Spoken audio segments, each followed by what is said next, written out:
What is going on, all-terrain nation? Be two-wheel drive, four-wheel drive, or the horse and buggy that I see Mobile Moto is talking about. This is your all-terrain nation. I'm your host, David Wood, alongside co-host Mr. El Bronco Santa himself. Mr. El Bronco Santa. Right, I'm getting pretty good at rolling those R's there. Well, the name lends itself. You got to learn to roll the R's. It does. But this. Oh, go ahead, Tim. No, I was gonna say, when I was younger and I was living in Southern California and I tried to learn Spanish, I could not roll my R's, and now I can. I think it's just now you get in Indiana and suddenly it just comes natural, huh? There it is. It is. You'll go to visit California and you won't be able to do it again. You'll be like, "What the hell's going on here?" Hey, like your language has some geocache thing that won't allow you past the Mississippi to. That's right. To speak Spanish. My language is geofenced. Right. So this is the happy hour. You guys know this is all things automotive. We've got news to talk about. God save the Queen, I guess, Tim. I guess that's a big deal. I'm not a Queen fearing person, or as you said, what did you say earlier today? Something about the monarchy. You don't Oh yeah, I don't bow to the monarchy, but I do think she was a very nice lady, and sad to see that she passed away. And those corgis are probably the real sad ones, because she had those two corgis and they're probably going to be buried alive with her, like an Egyptian burial, and then take the little dogs with them. I gotta have all my stuff with me. But obviously the thumbnail's in fun, but she actually liked to drive. That's a thing that you can read about her. Obviously, being the Queen, she couldn't drive off property really, but she actually liked to drive cars. So that's kind of interesting. And I got that picture of her in that Land Rover, Range Rover, whatever it is. And I thought, man, that's pretty cool. That'll be a quiet little funny tribute to her, I guess. But news all over the place today, Tim. I dropped a couple stories today. You've sent me a couple stories today. And but first off, where is Tim at, man? How's your channel doing? I see you've crossed the 500 threshold. I did. I actually, a couple days ago, I crossed the threshold, went over it, and then I woke up the next morning and I was down like 10 subscribers. And then I went into a panic attack, and I started drinking heavily drinking. And then slowly over the last couple of days, they've come back, and now I'm okay. Up a little more now. So and it's I was in a tequila stupor. Right. One with the people, man. I am. So at 500 subscribers, at some point between now and maybe a month from now, I'll get that community tab, which will allow me to grow my channel a little bit more. That's right, man. And the community tabs are fun. And I try to, especially if you're a member here on this channel, we try to use the community tabs to show things before they might be posted openly. I try to do a little special things like that for our members. So there you go, members. And Tim, I have 43 members, and I cannot say thank you enough to all 43 people. I know you gifted some the other day, and I keep meaning to tell you thank you for that. But I didn't realize you could gift memberships, so that's kind of crazy. Yeah, that is something I think they just rolled out here a couple months ago. Wow, thanks, YouTube. I was interested, and I thought, you know what, I couldn't think of a better channel to give some memberships away on. Oh, TJ Miller says I was number 498, Tim, and I haven't stopped drinking since. There we go. Well, oh man, always gonna be a party around here. Yeah, they've been a little active here in the so Bronco 78 says the Queen says she ain't doing this EV crap. I'm out of here. So I totally agree with that. She was like, hey, not in my lifetime. So her lifetime ended. It actually was like, I'm not going to get into Queen talk, but it was like a sudden thing, I guess. So I don't know, man. Maybe Prince Charles had enough and was like, hey, it's my turn. Yeah, I don't know if it was I think maybe it was yesterday they said that she had kind of taken a turn for the worse, and probably I know how that is. I lost my mother this year, so it can just like that just suddenly turn. So anyways, to our English friends, I say I don't know what to say. God, I don't know what. God save the Queen, or the Queen is dead. Something, I don't know. There's a saying to it. I've watched enough Lord of the Rings and all that. I think we should stop overhead. I think I would agree. So in the news today, and I'm gonna pull this up because being the unprepared person I am, who you would think, is trying to do this as a profession would be a slightly more together with this. But hey man, the happy hour is always, damn it, let's not do that. Let's see, where was that? I want to talk about the Nissan Frontier first off, Tim. I don't know if you watched that story or not, or if you've seen any news about it. Kind of interesting that good old Nissan, and I love the brand, but man, what sometimes they're a mess, and they're known for having transmission issues with their CVTs, but this isn't even their transmission. They're building it, but it's a Mercedes-Benz transmission that decided, hey, I'm done with Park. It's like, we've done our time together. I'm done. Yeah. And they just randomly will sometimes go out of Park. And yeah, so I'll bring this up here. So there was a bulletin that went out today, and Terrence Moody, thank you so much. I will get more to that in just a second. But there's a bulletin went out that it's a stop sales effect. And these are rare to see these. They do happen. All companies have these from time to time. But it's rare that you see just do not sell anything else. we gotta fix this issue. We've time out.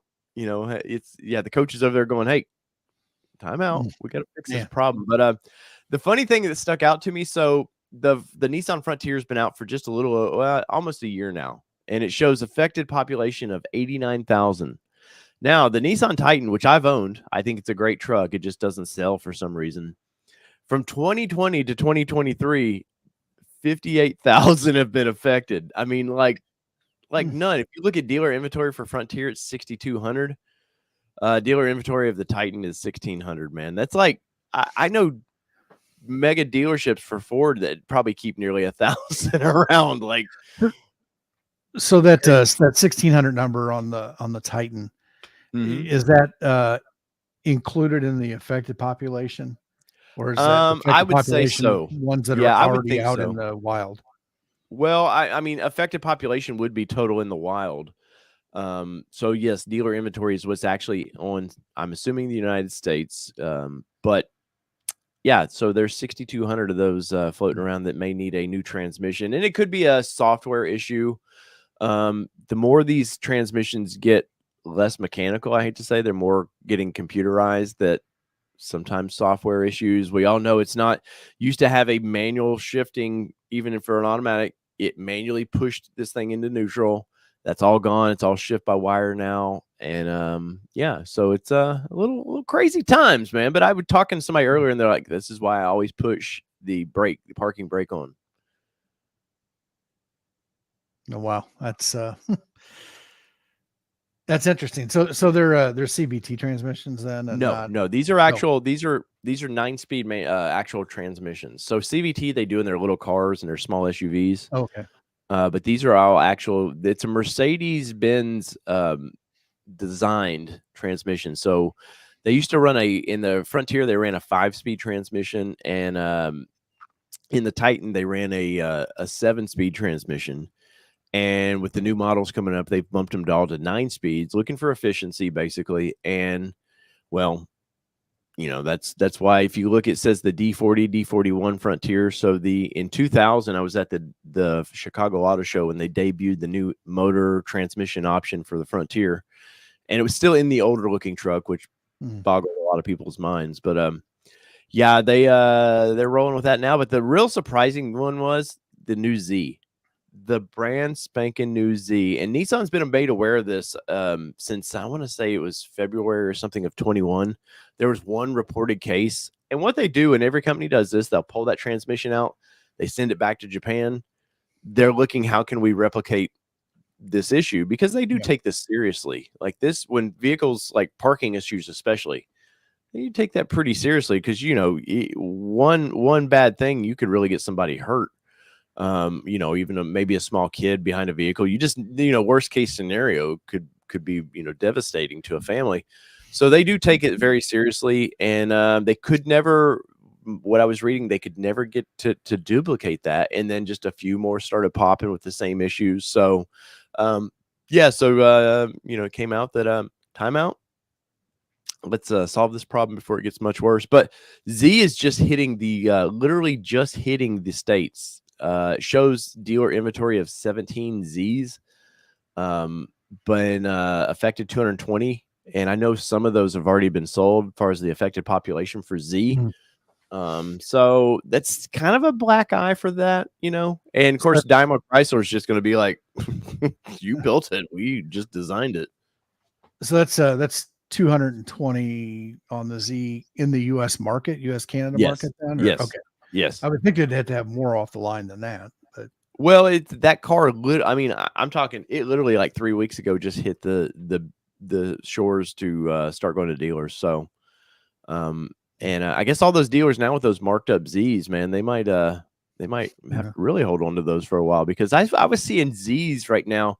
So a Proto Z I think was like $54,000, which was, I hate to say, affordable for any kind of car, fun car anymore, but that seems like in line now. But dealers were asking $117,000, $120,000 for those things, man. Ridiculous. Oh, there's a special place in hell for those. Yep, there sure is. But I wanted to kind of talk about that just for a minute, and I think it breaks it down a little bit more here. It gives the affected what to do, and this is from a dealership, so it's it'll go into, we'll get more in depth with that when more information is made available. I guess I could just not operate my machine here, right? But so yeah, there was that, and then Tim. Oh, first off, I have to say thank you to Terrence Mooney. Terrence, you haven't donated in a long time, and Terrence said that he was not going to give any more super chats till his Bronco got built, and he got the dreaded email this week. So Terrence, I tip my hat to you, sir. I know that's a bummer. You've been one of the real faithful early adopters, and just keep getting pushed back. But I think he was saying in the chat that he might actually go for a heritage now. So that might heal the wounds a little bit, right? I feel like we need to get Jim Farley on the show and have him apologize. Maybe I don't know. That's my. Well, we could get that shitty channel Velocity that's just nothing but a Middle Eastern or Indian thing that has an American AI read what they type out, and you know, there's if you watched any of their stuff, you know, they ripped off Coder Man, our buddy Matt's Bronco video. They stole some of his content and put into their video without asking. You know, it made it even worse. It was a video. Their video was about the valve issue, which is like what, that 2-3 months old now. And the video of his that they used had nothing to do with that. It wasn't even like it was a video that was on topic. It just happened to be him talking about something in front of his Bronco. And I'm going to guess is maybe the pod lights or something based on the video. But yeah, I thought that was pretty, well, their videos are all stolen video. Well, lifted, borrowed. I don't know. I don't think that falls under fair use. I think you got to add content to it to get it to fall under fair use. So yeah, like if I comment on something, that's fair use because I'm reacting to something. They weren't reacting. They were just ripping off. They needed some motor image to some moving motor images. But no, it's video as B-roll. Yes, and the problem is there's a ton of them now, and they used to hide how many subscribers they had. They were, before YouTube banned people, they won't allow that anymore. You have to show your subscriber count. These would be new channels daily, and all they do is there's one out there that rips off the build stuff. You'll see, you know, I can get press stuff of cars going down the line, the whole process of that. All they do is post that stuff, and they'll get 150, 200,000 views on it. And it's not real auto content at all. And it's kind of upsetting to see people flock to that BS, but is what it is. People are gonna, you know, the shiny thing over there is gonna get the squirrel's attention. So that's what happens a little bit. But yeah, no, hopefully Matt makes a bunch of money off that video. Hopefully they you know, send the monetization over to him, and that's when it'll really stop some of that BS. Is these guys start stealing your content, and then they just send the money to the rightful person. It's been a problem. There was one channel that I followed that he had a big issue with that. There was a a group over in the Middle East that was taking his videos, basically reversing the image and playing them, mirrored, and using that as the bulk of their content. They weren't even they weren't adding to it. They weren't commenting on it. Like you use press footage, right? And you add to that's Yes. what fair use is. Yes. Not just I'm going to use a bunch of people's videos and squish them together and make it my own thing, and basically uses B-roll. Yeah. In the chat, they're going off about Bronco Nation for some reason. I thought that was my job Oh to boy. go off on Hey Bronco now. Nation. Watch out. Guys, that's protected territory here. Are they I guess they had a live stream tonight that their live streams are horrible anymore. And David, I guess, is no longer with that company that does that. So now it's just like a bunch of 20-somethings talking about vehicles that I doubt they could change a tire. So it's kind of interesting to I seen their setup, dude. They have a little pro setup though. When we were at in Detroit, they had their little live thing set up. I was impressed with the money that Ford puts behind them. But yeah, no, they're like Jordan's been nice to me, and then he's been a dick to me. Probably not intentional, but when I was at SEMA last year, he just would. Me and Matt were filming some stuff. He would just step right in front of us, just like. I talked to David about it, and he said he fixed that problem. But I don't know if Jordan's in charge over there now or what. But also, I was told that we're not on the list that they can be interviewed by. That my channel is not approved to for anybody from Bronco Nation to talk to. So there you go. But yeah, it looks like Mr. College Kid is and him and Image Joe are not fans of them. So we'll leave it at that. Next up though, Tim, I want to talk about sorry, I just saw a funny comment. He might have to get that D out of there. Where are we at? Oh, TJ Miller has a very important question. Oh, what is it, Tim? Very important question. Hold on, I'm trying to pull something up. Give me just a second.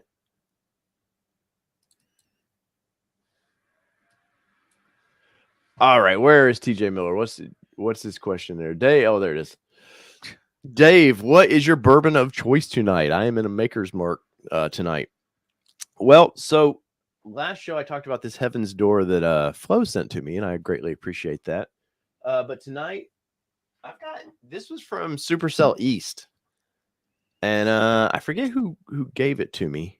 Him and his wife gave this to me, and I got to polish this off. So it's a single barrel Jack Knight, which is honestly, this is coming to be my kind of go-to, my standard. It used to be Bullet, man, but the Bullet is like taking this out. So it's a Tennessee brand. That's why you like it so much. Well, and they're only like 20 minutes from me, so I got to support the local community. So next up is this little monster. You might say, what is that? A cross between a Cherokee and something else? And you would probably be right. But this is the concept known as the Recon, which is, I think, a solid name for anything Jeep. They have the Recon package.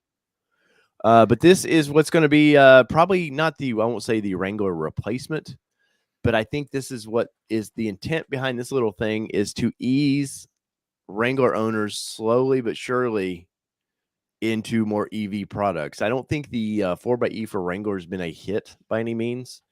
So this is like maybe round 2 of like how do we get Wrangler owners? And as you can see, it's got some cool BF Goodrich KO2s on there.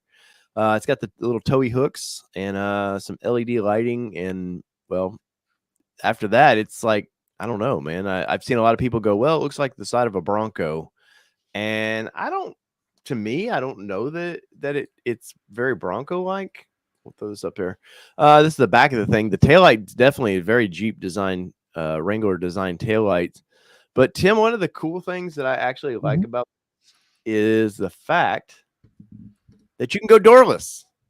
But now, can you go it kind of looks like a normal vehicle that somebody just ripped the doors off, but you can go doorless in this thing. And Jeep wins to me by the fact that the hinges are on the outside of the vehicle.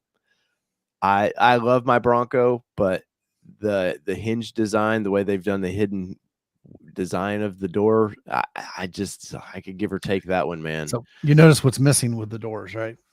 What's that? Side mirrors. That is a good point, but Jeep's never really cared about that. You would have Well, thought I that they get, might have tried to steal that a little bit, though, wouldn't you? yeah, from the Wrangler aspect, I could see it, but something like this, I would think that they'd probably want those on there. And why doesn't the top come off? I think it's a structural thing. Think so? So it's a Yeah, unibody. Then. yeah. Well, no, this is definitely it's a skateboard chassis under it, so yeah, it's a unibody ish deal. But I have to say, I think it looks pretty cool. Pricing is not out on these things yet, and there's really not a lot of details out on these things. I've already heard people. I was trying to do some catch up what people were talking about this thing, and there was some YouTube channel. He had like 50,000 subs or something, and he did like 20 minutes on this, which was I can't believe I listened to all 20 minutes of it. But he was like, "Oh, the real question is it going to be a solid axle vehicle?" And you're like, Yeah, "No, sure. no, not at all. Yeah, let's add another couple thousand pounds to this thing." So I don't think the Liberty. I'm Oh, seeing that what I'm seeing here is probably in that same size class as was it the Liberty or the Compass or well, what they're kind of saying is it's adjacent to Wrangler. Take that uh, for whatever it means, but it looks a little smaller than Wrangler. looks more like adjacent to a Bronco Sport. But Yeah, yeah. size wise, but Mhm. yeah, I don't know. I just I think that it'll be interesting. We'll see what happens. Yeah, mobile. They said one of the biggest things about this was departure and approach angles. That's a Jeep staple, and that was a big deal for them. Is we want to keep as much as we can. Now, you can tell these are photoshopped images. Like by Yeah. no means is that at the Rubicon there. I can tell you that. But they did have on Jeep's YouTube channel. They did have a walk around of a prototype version, and it was a couple things I noticed different about it. It didn't have these. I don't know what these little notches are about down here. If it's a way to help hold the glass in, or what that's about. The prototype version they showed. Let me see if I can pull it up real quick. But it doesn't. There was a couple. I was surprised how if you're launching something, how different this thing looked so quickly. I remember I was going with that, talking about the Liberty, the Compass type things. I mean, they don't have straight axles in those. Those are IFS, correct? Yep. Yeah. So I mean, seeing that that's probably falling into that same size category. I can't see it as big as a Wrangler. Maybe it is, but So here is this is a little video that Jeep did on it, and we'll just let this play as we're kind of going through here. But I mean, I applaud them for doing something. Clearly, they have that's the soft top removable like they do on the Wranglers, the upper end Wranglers. You can get that with the fold back top, which I for this why they a lot of those Renegade guys they wanted this. Mhm. And they asked and asked and asked for this kind of a vehicle, and Jeep wouldn't do it. And I really think that this is a reaction to the pause it right there. I think it's a reaction to honestly 4xe and the Wrangler just not doing well is what I feel like this is. And I think this would have been a more appropriate way to do that. But I also think this should have had a small little like a 1.5 4-cylinder in it. And that's a hybrid to me. Because Jeep's Mhm. yet to prove that they can actually take these things long distance off road. And by long distance, I mean anything over like 20 miles, like which I can do 20 miles in a quarter of a day off road. Like you're talking nothing. And so I don't know. I do like this thing though. And I would be, if the numbers come out, I would be interested in maybe putting a deposit down on one to just seeing what, you know, what they might provide down the road. Nice I little do like that top. Mhm. I do like the top.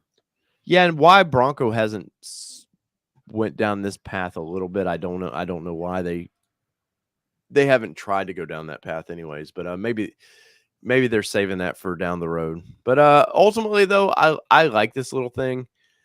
I somebody left a comment on my video today where they were like, "Well, this thing probably going to get $60,000 to $70,000," and unfortunately, right now with the scatteredness of the nickel in these things and stuff, they could come out today and say, "Yeah, we're pricing this at $45,000," and at launch next year, it's 60,000 because the material costs. So I don't know. And it's probably going to go up more because California now is not allowing new gas vehicles to be sold. So you can only buy EVs in California. Was it after 2030? Yeah, something like that. Good. Yeah, we'll see how I'm not sold on that actually. I think that's we're just going to throw something crazy out there to get either reelected or something. There's something to that well, they can't even, like, it's amazing California, and I don't want to get political here, but they can't even keep their power grid going right now with not a lot of EVs. Yeah, so that was the news this last week is, on one day they're saying, you're after a certain time you're only going to be able to buy EV powered vehicles in the state of California. And then a couple of days later, they're coming out saying, "Hey, EV owners, we need you to not charge your vehicles as much or whatever, because it's putting a drain on the power system." So there you go. That's that in a nutshell. Zachary says, "I saw Tommy on TFL saying they think this will be able to do the Rubicon on a single charge. I call bull. Battery tech isn't there yet for off-roading." Well, the Rubicon, there's a lot of trails to the Rubicon, so that's a pretty wide saying. Like, yeah, I could take on part of the Rubicon. Sure, yeah. Like the current 4xe probably could for 8 miles of it, and then after that, not so much. Yeah, there's that half a mile loop around the parking lot at the trailhead. Right. It's not a rated trail, but it's there. Right. Yeah. I ran it. Trail. I did see the little trail rated badge, but I thought it was funny, and part of the marketing of this thing was it's going to come with skid plates and all this stuff. And I was like, well, damn, I hope that the bottom of a battery is a skid plate. Like, what extra skid plate does it need? It's plastic. And you start getting all these. You add skids to this thing, and those batteries are made to cool. You start hiding all the cooling features, and it's not long for this world. But anyways, that I wanted to kind of get into that just for a few minutes because I did find that interesting. If you watch that video, I do greatly appreciate that. And if you haven't, after this, go check it out, man. Tim, kind of our we got a couple more news stories, but we got a main topic tonight of Gen X. So don't let me get too far away from the Gen X talks, because I kind of want to talk my first car and what maybe a few cars of that time period would be. Yeah. But I tell you what, I know we got a bunch of people in the chat tonight. I know a few of them, but if you're a Gen Xer, type in Gen X in the that's right. Hashtag chat. Gen X. That's right. Oh man. Let's see here, but I gotta pull up. Tim brought some good stories tonight. You were bringing the heat. And the first one I want to talk about, Tim, I think you're gonna like this one. It's a Rivian story, since we're with bees, and it's Rivian electric pickup powers vasectomy during outage. This did you read this? I haven't got a chance to read this story. Tell me about this. I zipped through it. The headline right through this else caught my attention. But yeah, I think if it said it was unclear if it was the doctors or if it was the patient's Rivian, but apparently they had a power outage and this guy needed to get his business taken care of right away. So they did Mama Bear step in and was like, this shit's gonna happen right now. That's right.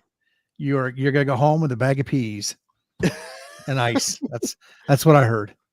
But where did these where did Motor Trend Motor Trend used to be a reputable magazine, and now they've just kind of turned into a joke. But this stories like this, man, I'm like, how did that one come across the old news wire? And you're like, you know what? I'm running with this one. Every once in a while you got to find something like that, right? You know, even the National Enquirer, speaking of Gen Xers, we can all remember when we went to the grocery store and there'd be that stack of magazines, newspapers. You'd always see the Enquirer and these crazy stories. Well, there's always a bit of truth in that, and that's where these things are. I think there's some truth into this story, and they probably got it off of Facebook or something. But I mean, well, more power to them. Electric vehicles saving lives. That's That's right. green energy for you. Bronco 78 says Rivian cutting your cord. That's right. Yeah, exactly. Yeah, good thing guy didn't work for a cable company, man. This could really go 1,000 different directions. But yeah, I do find it. I mean, there are neat things about like these electric vehicles that, you know, you can plug your house, like with Ford, and there, you know, we can charge your house up, or not charge your house up, but help power it up to 3 days and all that. I mean, there are definitely some pluses to this, but this story, like, it just kind of caught me off guard when you sent this to me, because here's the tweet. I performed what is likely the world's first at Rivian powered vasectomy today. The power in the clinic went out and the patient didn't want to reschedule because he's already had time off. Yeah, it went great. So little snip and we're good to go, man. I guess because I've had that done, I don't really know what much power you need other than light. So yeah. I mean, I don't think there's electric chainsaw there. Like, hey, get the electric chainsaw out. Let's cut this guy open. Man, I'm sorry. I will die intact. I just want you to know that. Come on, man. I told my wife that I will die intact. You know what? I haven't chased cars since, and that's good enough for me. Like, right. I'm housebroken now. You're housebroken now? Yeah, I mean, before I was just peeing everywhere. It was gross. But Kelly required me to do that. She put a muzzle on me, took me to the vet, and now I'm good to go on that. But that was a pretty good story there, Tim. I'm good to have to read into that one a little bit more and see what else we can find on that. News of the weird and bizarre of the auto industry. Yeah, so this came across the old news wire. You guys, Bronco guys, should like this one. Advanced Fiberworks, or Fiberglass Concepts. I'm sorry. They a couple months ago, almost 6 months ago or so, started taking money deposits down for the hard tops. They were like, hell, Ford can't do it, we can do it. So they prototyped, and well, they prototyped some more, because I find it kind of funny here that it says so much right here that where was it? Oh, the prototype is finally here. Now, all the renderings they showed people, and of course I said this back then, and I did take some shit for it in one of the Bronco talks where people were like, "You don't know what you're talking about, man. They really developed that." And it's like, no, everything you've seen of this is definitely a computer generated image. And not saying they couldn't do it, but yeah, I don't know that I want to give these guys $8,000 for them to post a video that goes, "Hey, we finally got our first prototype." That doesn't lend confidence to me. I don't know about you, Tim. No, and I God, I would be surprised. I would think these are build to order at that price.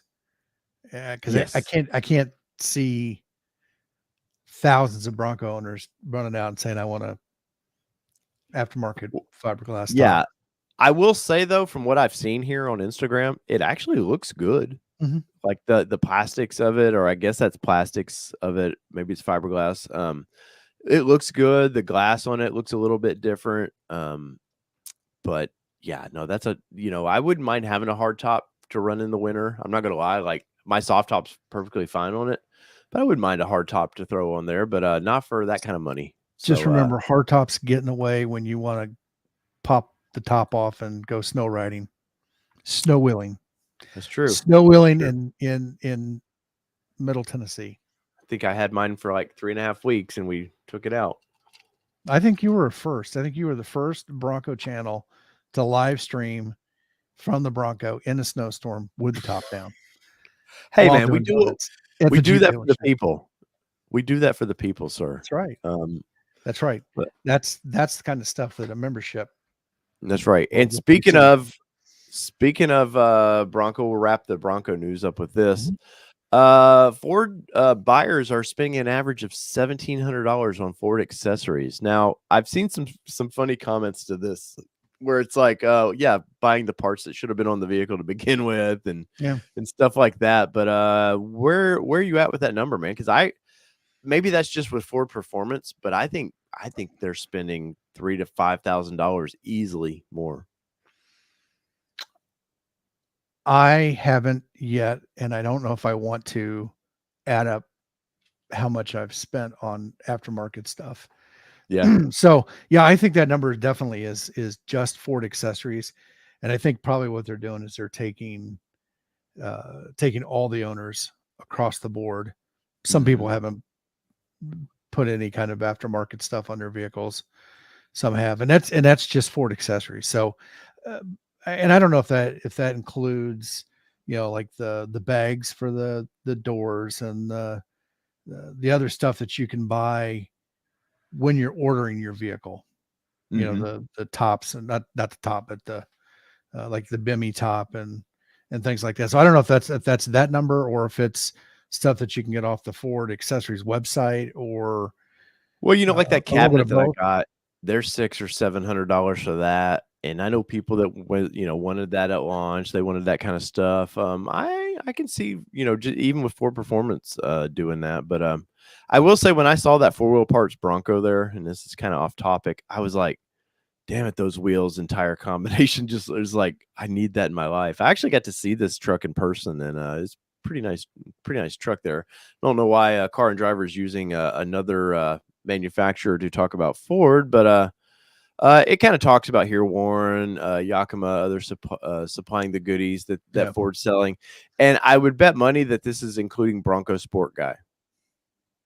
Ford was real with Bronco Sport. They were real big about, hey, yeah, you can do anything. You can go into adventures too. And it's like, yeah, you can, but as long as it's basically a paved road like they're showing there, which Well, I'm and still don't forget itching to build a Bronco Sport, Tim.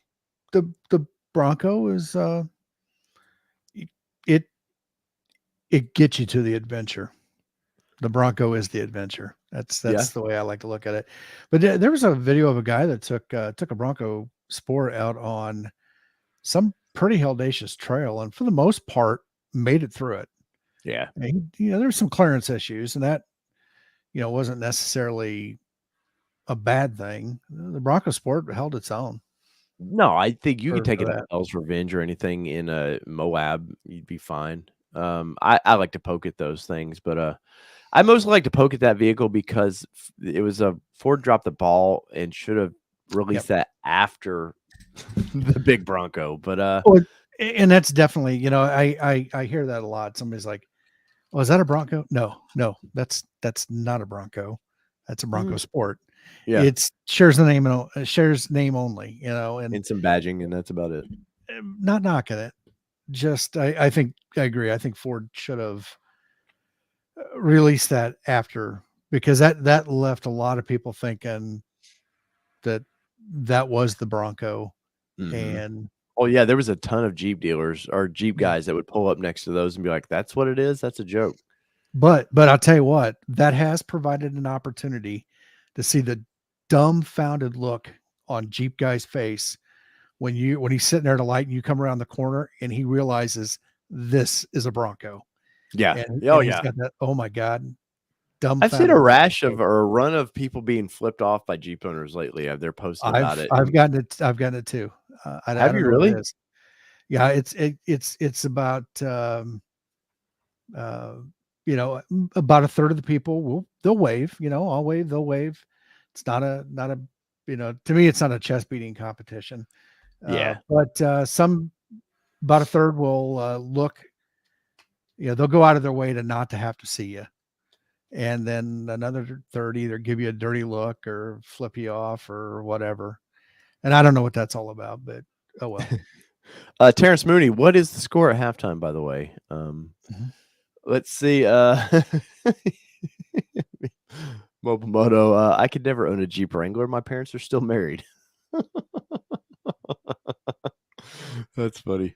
Last but not least, Tim, you had brought this Buick story out, and I kind of wanted to touch on it a little bit because, for one, I actually like this concept. I think it's just a Yep. work of art. The color they picked for this, all the cool chrome about it, and I'm not really a chrome guy. but I think this thing is really cool. But what is up with this? Buick will buy out dealers who do not want to start selling electric cars. Well, that I'm going to just rant for a second. That sounds like Buick's doing bad. So this is an easy way to like remove dealers that, trim the fat a little bit. I think we're going to start seeing more of this. I think Buick's only the first of traditional dealers that are kind of holding back on getting on the EV bandwagon. I mean, they've made it a cornerstone piece of their portfolio going forward, and that's the way they're going to go. And I think that some of the dealers, they're just old school and they don't want to deal with it. And I think eventually they're going to either get on board or they're going to find themselves bought out. I've said this for a while, though. I think you're going to see a collapse of car companies in general, though. I think Buick is primed to just be erased out of history. The only thing that keeps them around right now is because China loves them. That's their Cadillac for whatever reason. Mm-hmm. Something about from World War II. There was a bunch of the old the 88s maybe or something. They loved that car, and that was if you had one, that was a form of wealth. And that's the only saving grace to that company. I think you could do away with Buick in America and nobody would notice. I mean, maybe the golf outings would notice because that's the only time I see an ad for that is if I see a golf. Yeah, well, and stateside, they're typically an older person's vehicle. Mm-hmm. And Zachary Rogers said, I'd be honest, I forgot that there were still Buick dealerships, and for the most part, I don't think you see a standalone Buick dealership anymore. It's usually a conglomerate of 2 or 3 different GM brands that you'll see on the sign there. But you remember the days where it was like the big GM sign and it would have like Chevy, Buick, like they would just have all the dealerships or under the banner there. It'd be Stevens Chevy Buick Oldsmobile or something like that. Yeah, and OK Parts. You remember that? They always had that little sign with the OK sign. Yep. But proudly made with Delco radios. Yes, which Delco is no longer around. AC Delco. My uncle actually worked for Delco in Dayton, and he was when they collapsed, man, he was so bummed about that because I mean, all those people that work for those companies, like you put your heart and soul into those companies, and to see them collapse the way that, and GM's a prime mismanagement of everything they do for whatever reason. Isuzu was a great company, little Japanese company doing its own little thing. GM buys controlling interests of that, instantly does away with anything that made Isuzu unique, like the little Amigos, the Rodeos, and they just crunch it into, now you're selling our version of whatever the Escalade, or not Escalade, the Blazers and all that stuff. They suddenly just, that's what you're doing now. I remember the little Isuzu pup truck. I love those things from the 90s. And this lends itself into where the Gen Z talk or Gen X talk. But I loved the way Isuzu was its own little thing. Their little trucks look great. The 4-wheel drives always had big mud tires on them. They just look cool. I actually had a 93 Amigo that I just loved and sadly got in an accident with it, or I'd probably still have it today. But yeah, GM, they'll mishandle this somehow, or they'll try to turn this into the next Corvette, or like they'll just ruin this somehow. And dealers in general are dead. Yeah, I'm honestly surprised that Buick made it past the whatever the 9 cut. Whenever they started dropping brands a few years back. Yeah, then the big collapse of 9. Well, once again, the only reason they did was China. That's it, man. Like they sell. I think it was at the time they were selling more Buicks than anything in China. Yeah, which is crazy to me to think that somebody had said something about it. It was an old person's brand, which it really is. But it used to not be. Like they used to. They had some hot rods. We'll say that, and for whatever reason, they decided to. Pursue. I guess Pontiac was kind of supposed to be the youthful thing. You had too many brands for GM doing the same thing, but Buick. I'm gonna pull this video or this picture up. So my first keep in mind when you're talking about the Buick being younger, my parents, my dad's in his mid 80s. He actually just turned their last vehicle in. They're 100% Uber now. It was a Buick, by the way. But Yep. when he was younger, so it's probably a brand that started with the youth, and as the youth got older, Yeah, they never the moved drivers, on. Yeah. they just stayed with the Buick brand. My dad always loved the Electras, and Mhm. he would talk about the big V8s you could get in those things, and how he'd always race people with them. And my dad was a big Buick fan, which leads to tonight's main topic of Gen X cars. And kind of the way I wanted to approach this was of obviously I'm Gen X, Tim, you're Gen X. Yep. And I know a lot of our audience is, and there's I'm not going to shit on millennials or any other generation, because it's just a name in front of a time period. It doesn't really mean much to me, but what means much to me is cars and trucks of that time period. And I wanted to a few weeks ago we started kind of tippy toeing into this, and we had pretty good chat going about wanting more Gen X car talk, but. What is the time period for Gen X, Tim? Do you know off the top of your head? I can Google it here. Yeah, I was just looking back through the chat. I think Mobile Moto had put in there. It's like 1965 to 1980 ish. 65 to 80. Yep, that's what Google quickly searches. And so I'm deep in the middle. I was born in 1974, so I'm kind of deep in the middle of all of that. But it's a wide range of car, and you think about from the gas crunch of the 70s, which would have hurt the by 65, you're getting into what 70s, end of 79 for when you're starting driving, something like that. So you kind of were at the tail end of the big thirsty V8s, but yet they would have been 5-10 years old by then. And back in the 60s, 70s, a 5-year-old car was damn near worn out. So you were definitely getting mom and dad's leftovers or whatever you could afford, from your summer jobs or whatever. And all the way into the 80s. For me, I started driving, I want to say in 89, something like that. Where I was getting kind of the tail end of what the early 80s stuff kind of was. My first car, I'll pull it up here, was a Buick, 85 Buick Skyhawk. And I think it was about 5 years old when I got it, maybe 90s when I started driving. And it was worn out. My parents had put like 180,000 miles on that thing. My sister branded into several things. And by the time I got it, was it was just a shell of a vehicle. But I wanted to pull this up.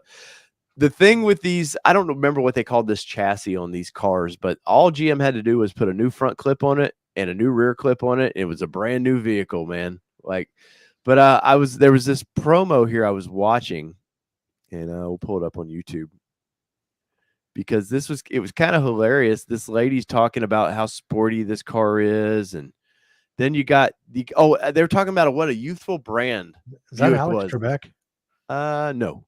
Oh. No, but they talk about what a youthful brand this car company is, and how it has coil suspension and stuff, which was probably for the mid 80s. You're starting to get into more tech, but it's nothing that the Cavalier didn't have at the time.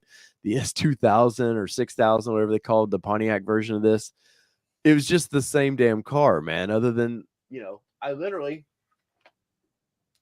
this is the logo off of my Buick Skyhawk. Like when I crashed the thing, finally, I got pinned between two cars. I kept that, and I think I kept the Skyhawk badge of it. But mine was even this picture doesn't show it, but it was kind of a weird burnt orange. Why my dad picked this car out. He wanted the what is it, the Grand National is what he wanted, and he knew my mom wouldn't go for this, and it was time for a car, so he was like, well, we'll get this shit box. But that looks like a shit box right off the right off the bat. It's got shit box detail to it. Well, the thing of it, if you look from the side profile, very Toyota Corolla or Nissan Stanza of the time, because we were coming out of the gas crunch. So, they had to start copying what all the imports were doing because they were getting killer gas mileage.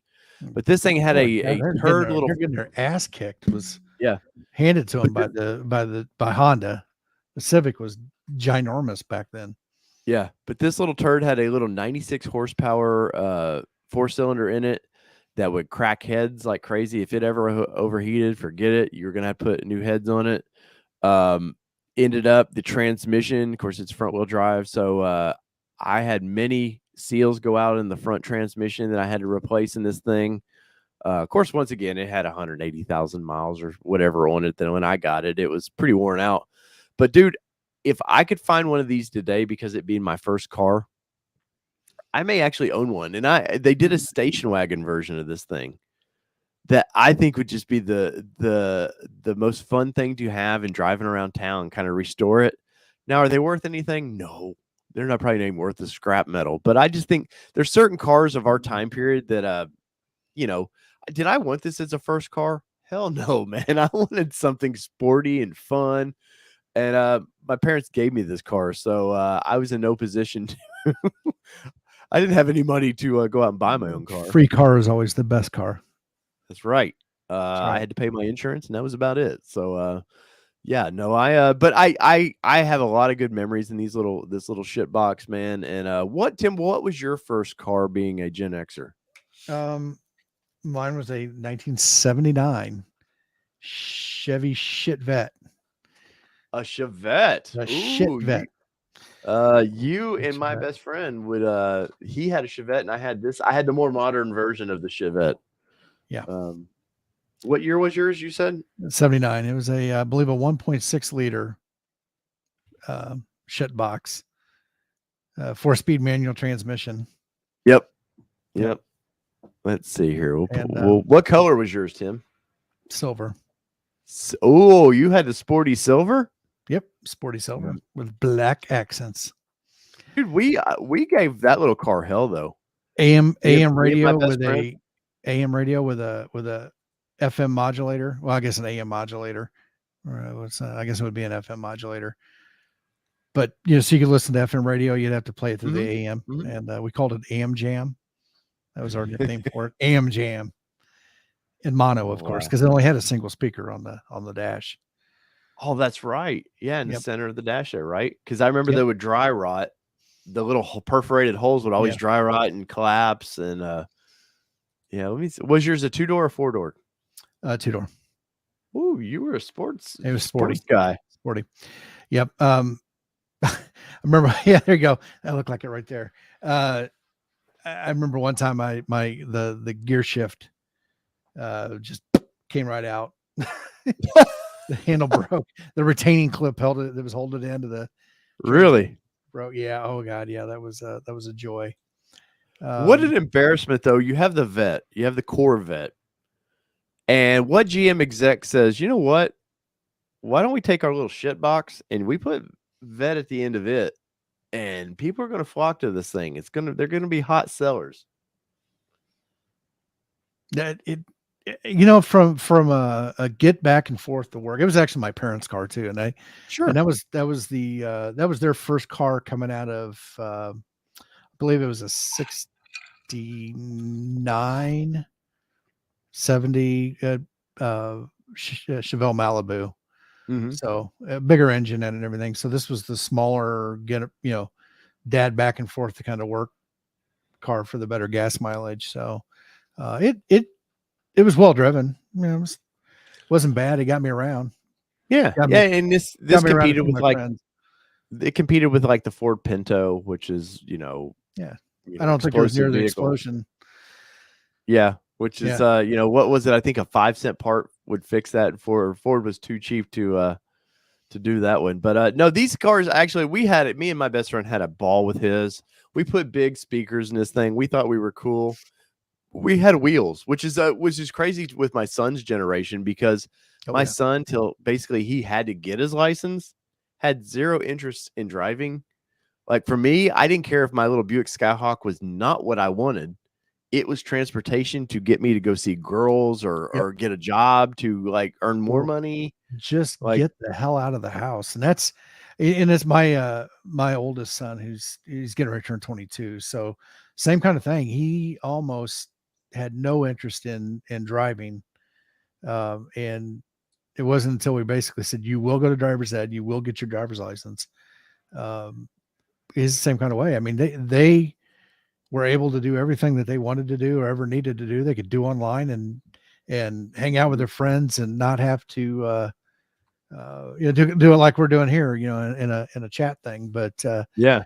So getting out and getting away, having that freedom was never a big deal for them because they had their freedom by being able to FaceTime or use Skype or whatever they would, whatever the damn kids would use. One of my biggest memories of this car, though, was sitting in the back seats, and I was, I'm 5'8" now, so in early high school, I was 5'1", 5'2", somewhere in there, being cramped in the back seat of this thing back then. I remember it just being hard to sit in. Yeah, I had one of those stories. Not in a Chevette, though. It was a Dodge Neon. Oh, yeah? We had a bump, and I creamed my head into the ceiling and the roof. But look how sporty this thing is in the interior, man. Yeah, well, it did. It had the round gauges, the center ones, a little temperature and the gas gauge in the middle. It was 4 vents across the front. Well, yeah, you needed them. I will say my best friend's, his had a hell of a heater. We'd roll in the middle of winter with the windows down, going down the interstate, just to be stupid. You can crank that heater on. It was great. Well, the other thing, and I don't know about the later models, the model that we had, the 79 that we had, that was rear wheel drive. So you could, and there was the weight was very light in the rear end. You could light those tires up on that thing. And that was always fun. So we, in Indianapolis, we had what was called the Strip, not like Woodward, a very small version of that. And at that time, people would still cruise, line up along the businesses and their parking lots on a Friday and Saturday night and cruise around. And, I'd sit there, I'd rev up the engine and smoke the tires. And, it was always fun. It was always exciting. But did it have like 12-inch tires or 13-inch tires? Because they had the smallest tires in these things. I don't remember off the top of my head, but I'm probably a 13. Yeah. Maybe. Dwayne says we all need to get the same cars we started with and do modern day reviews of them. And no, that would be horrible. Just a horrible idea. Because I love modern features now. I'm not gonna lie. So the Chevette, going back and forth, a friend of mine actually, up until a couple of years ago, I think he switched over to Saturn. Oddly enough, the same plant that my dad would used to drive through every day, he works in that same plant, in that same building, not the same company, but in the same plant. And he was driving it's a T1000 or something. It was the Pontiac version of the Chevette for a number of years. And he'll do that. He'll buy a shit box just to drive back and forth to work, and then spend his money on a nice car or whatever to stay in the garage and only drive it 3 times a year. So Brian Nelson says, embarrassed to say, but my first car was in 1979 Plymouth Horizon. And let's see if I can find one here real quick. We're going to do a quick search of this. And they had a woody version of this thing. Yeah. Like, let's see if I can get a better picture. That's the bummer about some of this stuff. They don't pull the pictures up very well. But it's kind of the same thing. There's essentially Chrysler's version of the Chevette. Yeah, and I don't remember. I know with Plymouth and Chrysler at the time, they were importing a lot of stuff from overseas. I don't think the Chevette was an import. I don't think so. I bet Moto would know. Yeah. But no, these weren't that. I mean, well, it was Plymouth quality, so who knows? But no, they did you have the little hatchback here, Brian, or was it just the Chevette looking one? But very futuristic looking at times, this one here. Yeah, I don't think I couldn't told you the last time I've actually seen one of these, which is for many of these vehicles now. Like we used to not have emissions here in Tennessee, so you would see some of the oldest cars, dragging the floor, rusted to pieces, still riding around the roads. And once in the mid 90s, they did emissions here, and it pulled a lot of that stuff off the road, and probably for good reason. We don't have it here. Well, they've done away with it here now, but since then, a lot of these old shit boxes like this, I've not seen in years riding down the road. Let's see, did he Army Green? Brian said. I gotta find that. I gotta see Army Green in that.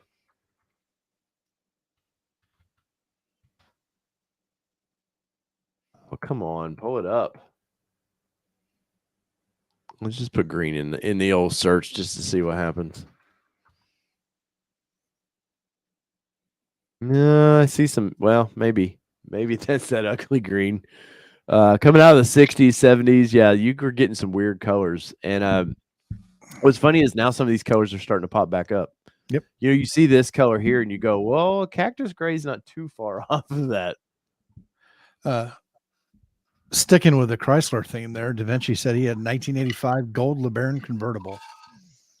What year? 85? 85, yeah. Chrysler LeBaron convertible. Oh Gold. man, the LeBarons. I remember who was the Khan from Star Trek? Ricardo Montalban. Yeah, he was a spokesman for that car. Was he? Oh yeah. I bet you can find that commercial. I bet I could. Oh my god, I forgot how bad these were. Oh man, these were something special. That's a K and then a K body.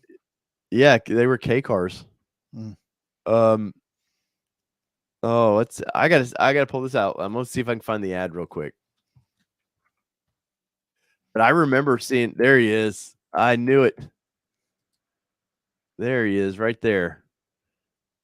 Oh, a GTS. So you know it was a performance car. That special K. That's a special K car. Oh, they were special. Actually, though, the K car saved that company.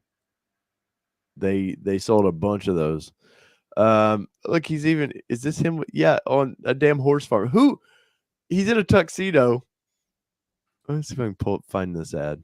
With a Woody. Well, of course he had a Woody. Damn it. Oh, there's a better picture of one, but that's not what I clicked on. Oh, the Town and Country. There we go. Yeah, no, that's incredibly hilarious. You know, we got all these fine horses and you've got the old convertible and it's a Town and Country. And it's turbocharged. Yeah. Power of a V8 with efficiency of a 4-cylinder, Tim. I love that, like, at this time, by the mid-'80s, like, the imports had turbos down, like, and like, you know, there was that mid-'80s where Ford did the little Mustangs. They were doing a 4-cylinder turbo Mustang. Like, they were trying to get into that, and they never had any success with it.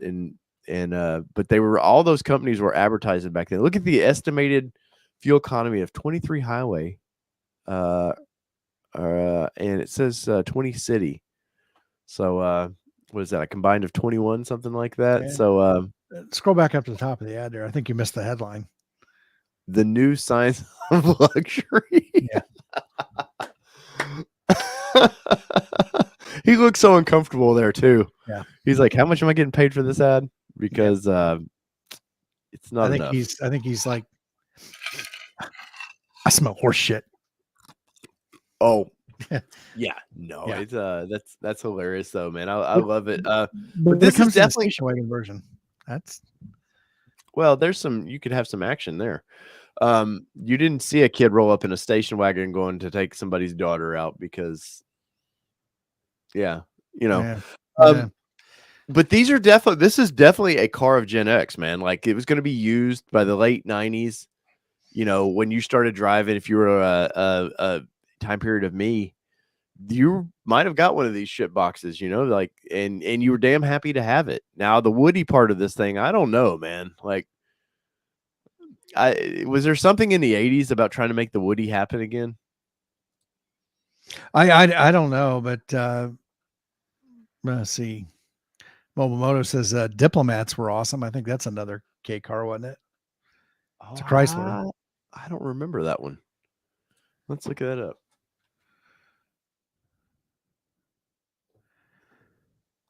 Seeing Horizons, LeBarons, Renaults. The Diplomat. Wow. Okay, that's the big police cruiser. That's what that looks like. Oh, That's probably why we don't really remember much of these. That's an '89 Dodge Diplomat.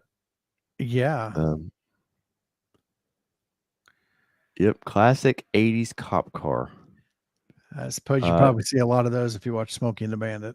yeah, I Or remember. Okay, so this is a Chicago police car. What it looks like, a Chicago police car. I always remember I was gonna say the seeing Blues these Brothers. Dodges. Yeah, and the Blues Brothers. Yeah. Yeah, yeah. No, that would have been what a horrendous first car though. Like, because I can't imagine these things getting 10, 12 miles per gallon. Of course, gas. I remember paying 79, 89 cents for gas. I remember when the first Gulf War hit, it jumped up to 120, and I was like, "Oh my God, how am I going to be able to afford gas?" And it went back under $1 for a while, and then we all know what happened. It just started crunching back up. But no, I had forgot that there's a lot of Dodges like this though that I don't know if I pushed them out of my memory or what. Dodge seems to be the big brand of the night. And there's a lot of Dodge in the chat. Oh yeah, Yeah. trying to scroll through here and see. Oh, Brian had the hatchback, so he had the cooler of the Plymouth.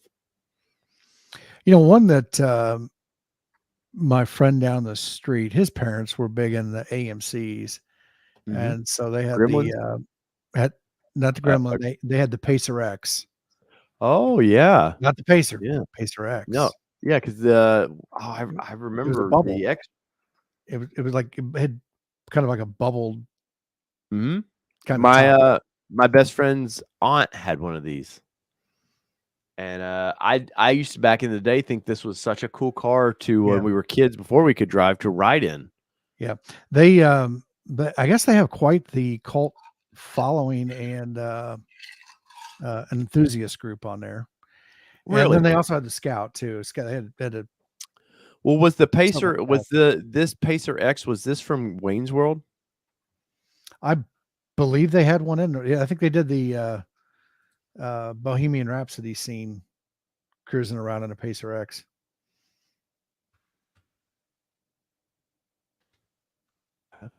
Not push buttons. Yes. It was a Pacer. Just the Pacer was featured um in Wayne's World. But no, that's funny. But So you see the difference between the Pacer and the Pacer X? Oh yeah, the less of the bubble. Yeah. But no, this is definitely, a time period car that we would all have been driving back then. Of course, some of these, like what AMC, I think they were gone by the late 80s, if I remember right. I remember that all that they owned Jeep and all that, and it all got folded into Chrysler. And but God, some of those old Jeeps, man, from the mid 80s were just death traps, man. It was a hodgepodge of whatever they could get from Ford and GM to like shove into one vehicle. It was pretty scary times. Any other cool cars that we're seeing in the chats? Kind of having fun searching these cars. G. Wilker says his parents bought a AMC Matador. Ooh, Matador. Oh yeah, that was actually a cool car, man. I mean, probably not for the day, but some of these are like just like strange, weird collector's cars now. They were going for that. Hey, we're trying to do a big muscle car, but yet be our own thing. And of course, GM sort of had the big muscle car look, and of course, Mustang owned the smaller pony cars. And they were definitely trying to find their way into that. AMC had a few contenders in there. They had the Javelin. Okay. That was a contender, I think. I'm sure Mobile Motto would have something different to say, but no, definitely very Ford like front end. No, I do remember these. Something about some of these though is you remember seeing them as a kid, but as far as they just left your memory, like much like AMC, you don't think about that really as a brand much, but so some of these cars, like, yeah, definitely this was a cool looking car. Look at that purple. That's wicked. Yeah. Well, and even some of the old, Mopar Plymouth cars of the day. Yeah. You don't see those anymore. I mean, Chrysler's tried to replicate that, I think. But I don't know, not the same. Well, Trans-Ams, Camaros. There's two more Trans-Ams Camaros that were big cars in the late so 70s. this was Bronco 78 says I put a picture of my first Bronco on. So this is a picture of his old Bronco. I love the lights on there. I remember in high school, of course, there was in my high school and maybe like a lot of people's, but we had a redneck clan. You had, a jock clan and all these clans. But I remember as far as like the groupings, I shouldn't say clan, the groupings of people that the redneck guys, they always had these Chevrolet old Silverados or old C10s. And I do remember the lights like this. Everybody had to have lights on their roof, or they had the little sport bar in the back of them, kind of that Fall Guy. You remember Fall Guy's pickup truck? Yep. Yeah, that kind of look to it. Very cool, man. I like this. I like this truck. Somebody's digging for gold there, is what it looks like. We called them jocks and herbiciders in my high school. Yeah, the jocks and the herbiciders. Let's see. Trans Am competitor owner Penske. Let's see. And speaking of that, I actually, where did it go? I've got to show this one more time because this thing was just this. My first car was just this ugly that that I thought about buying this thing. Looks like it's on Canadian eBay, but yeah, this thing was just horrendous. They had those hubcaps and everything. I still have that where it says Skyhawk on the front end somewhere.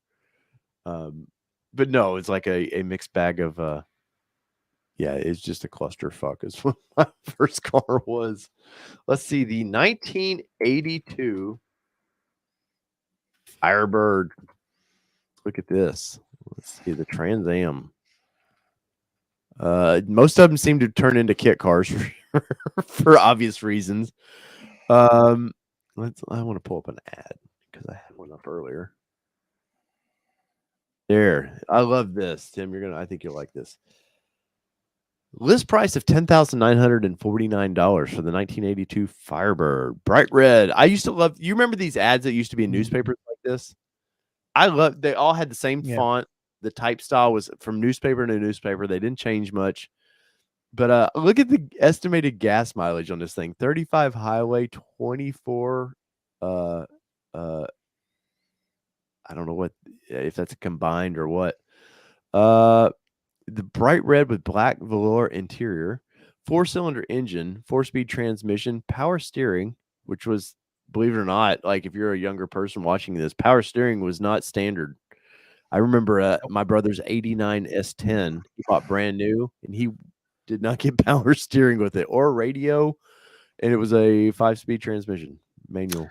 My first car that I actually paid for, with a real job was an 89. I'm sorry, 1990 Ford Ranger, and bumper was an option. Rear bumper was an option, and same thing. It was stripped down. Yeah, that was what a weird option. Like I remember seeing the Chevrolet dealerships with Silverados and the C10s here locally. As a kid, I remember them seeing them without rear bumpers and just being like, back then as a 5 to 8-year-old being like, why are they not including a bumper with these? And my dad would be like, well, it's cheaper. And I'm thinking, how much cheaper was it really to not get the bumper? Are you saving like, well, sir, that's a $500 option. And you're like, whoa. I think the bumper was just there to tow with. Really? Because back then bumpers, like, I mean, back then you would put your hitch in the bumper, on the bumper, the ball. Yeah. And so I honestly think the bumper really was more of a, you want it because you're going to tow. That and trucks usually set up higher than cars. So I don't know if it was that big of a deal per se. I might be wrong. I don't know. I was a kid back then. I remember as a young kid, of course, kit cars and all that. The shows, I'm coming to a blank on the show, Knight Rider. I remember seeing that and seeing this car when it came out, just being like, "Oh my god, that's the best car in the world." And of course, in that advertisement there, you get T-tops, which I'm sure there's a safety reason why T-tops went away. But I remember my neighbor, she would take me to high school my freshman year. She had they had an IROC, a Camaro, and it had T-tops. And I remember putting the T-tops in the back hatch of this thing and riding around with the neighbor and like, and think about the wild from say 79 to 89, how vehicles advanced.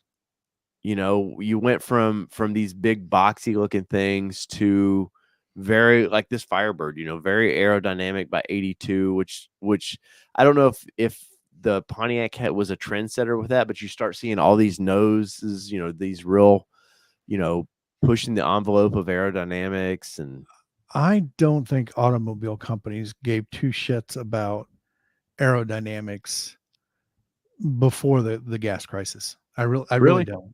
I really don't. I don't think they, in some of the older cars, they have more aerodynamic looking front ends, but I think that was more from the artwork standpoint, the cars in the 40s and the 50s. But the late 60s, 70s, these big boats, big square fronts, I don't think they really cared. I think we're pushing it with a V8, gas is abundant, and here you go. And it really wasn't until, the gas crisis and everything that they started focusing in on more gas mileage. Oh yeah. And more aerodynamics. Maybe you're right on that. This one's for mobile. I gotta pop this one up here because let's see if it'll play sound. I see you chose a new Ford Ranger over the Chevy S10. Yeah. Was it Ford's greater horsepower and torque that convinced you? No. Was it all that equipment, AM/FM cassette, power steering? No. The low price? So why did you get a Ford Ranger? Have you driven a Ford lately? Ford Ranger is America's #1 compact pickup with more power and payload than Chevy for $350 less. Plus, get $1,000 cash back. See your Ford dealer today. Have you driven a Ford, baby? Who thought like we've got to have a singer at the end of these things? And she's doing the whole, like she's in the studio. Who is that? Was that somebody famous? I don't think so. But I don't think famous people were doing doing ads at that time. But oh man, some of these classic commercials, I love some of that stuff, man. Have you ever? There's like whole YouTube channels dedicated, classic commercials and stuff from your childhood, and it's amazing. I'll go back and watch some of that stuff. My daughter will be like, "What the hell are you watching? Like, this is Daddy's Saturday morning cartoon commercials." Yes. That's what Daddy's watching. Yes. Let's see. See if anybody else is mentioning anything. We got the Firebird in there, the 89. So I had my second car, Tim, was a 19. Well, I will call it my second car. I had a 89 Cavalier, but it never drove. So my Buick got in an accident, and down the road, some neighbor had an 89, or it might have been 90. I don't remember. Somewhere in there, Cavalier. It never left the driveway. It would never run right. So I went out finally and bought my own. I bought another Buick, Tim. Bought a 1989 Buick Regal. And I will say this. I used to get a bunch of, hey, that's a grandma's car because of being a Buick. But dude, this car, I want to say it had a little 3.6 or 3.8 V6 in this thing, and this car would fly. Like, I don't remember the horsepower ratings of it, but this thing would scoot. Of course, it did that weird thing where the door handles are hidden into the pillar there.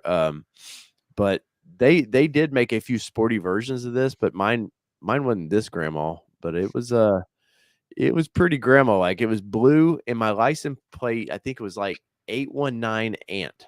ANT. And so all my buddies would call it the Blue Ant. But no, I loved, far as me and my driving, I loved this car, and I had it till it started breaking down. And then I ended up buying my brand new. I bought a Firebird, which was a big mistake at the time, but I did it anyways. What was So your my baby mama's had one of those. Oh yeah, when we first met. Yeah, that thing would Yeah. fly. That's It would I had ride some smooth. time behind the wheel. Mhm. I've pulled off the fuel rail in that thing, and Yeah. I had to replace the gaskets and a couple injectors. I got some Yeah. time under the hood. I can't remember what happened. Why mine went in the shop once, and I remember being a broke kid, and it cost me like $400, and I remember having to make payments on it to get it out of the shop, like because I was just such a broke kid. Um, but yeah, no, this thing was it was a lot of fun. I remember driving from Nashville to Ohio, and just it had a weird cassette player in it. You remember the radios was like this little square box, and then under it had like a weird, it's separate cassette player under it. Mhm. And it had a good sound system. It just had the treble, the AC Delco treble and bass that you could adjust. But I loved that little car, man. And ended up, I was, so I had this car right before I traded it in, and I was working at the local guitar shop here, and we had a gravel driveway, and the owner of the shop was having it paved, and so we pulled all of our cars in the grass. And I remember watching these dudes that just looked like they didn't give a shit about their life, man. They were just there, and they had this small little steamroller. And I remember sitting at my at the counter, and somebody said, "Hey, Dave, that steamroller just ran into the side of your car."